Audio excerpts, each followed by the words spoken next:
In this tutorial, we're going to continue working with our Access database, and we're going to create two new tables to go with our games catalog table. We're going to create a customer table and an orders table.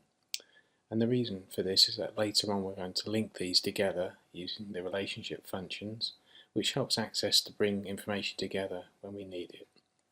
So the first thing we're going to do is going to go up to the top menu and click on Create. And we're going to click on Table. Now by default it will go straight into the datasheet view. We want to be in the design view because it gives us an ability to be able to add our own field names and edit the data types. So simply click on the field view on this view, and then we're going to rename that table. We're going to call it customers. Then we click OK. Now the very first field that you see here is really important. It's got a little key next to it, and this is what's known as the primary key. Now the primary key is usually, like I said, the first field in the database, and it usually has auto number by default, so that every record has its own unique number to identify it. Access can use this information, or this number, to be able to pull up information when you run queries or reports, which we'll cover later. So we're going to rename this. We're going to call this customer ID.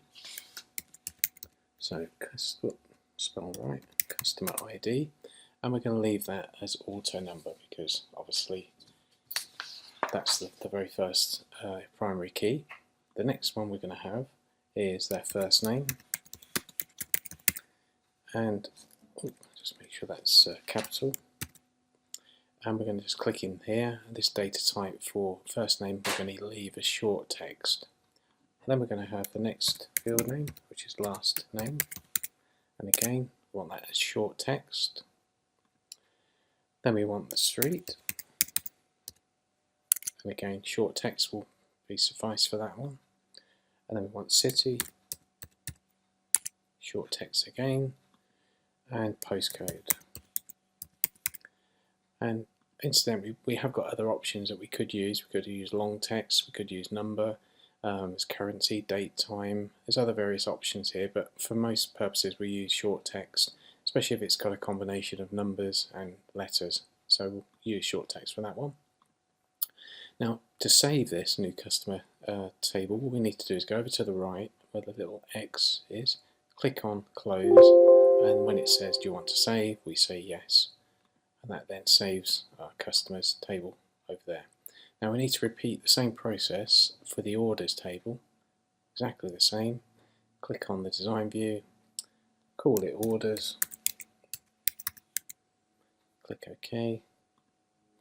And remember the same thing with the primary key, we need to have that one always to be the name of the type of table it is, what it's going to contain. In this case it's going to be orders, so order ID, always auto number for the primary key.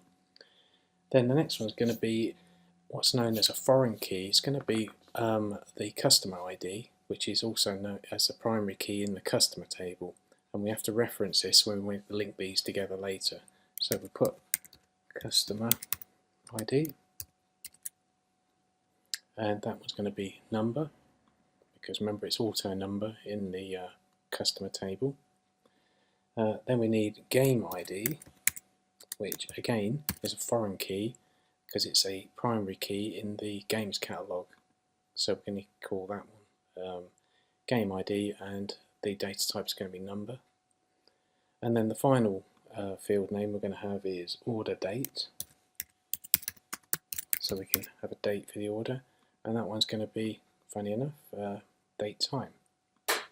There we go. So that's all the field names and data types that we need for this current table, which is orders. Again, go over to the right hand side, click on the X, click yes to save, and that's our three tables all created already for our relationships. And we can just, obviously this Access should save your file, but you can instantly go to file and save as to make sure you save it in your own area. So save as, then go to your area and give it an appropriate name. Okay, And that concludes this tutorial for now. Thank you.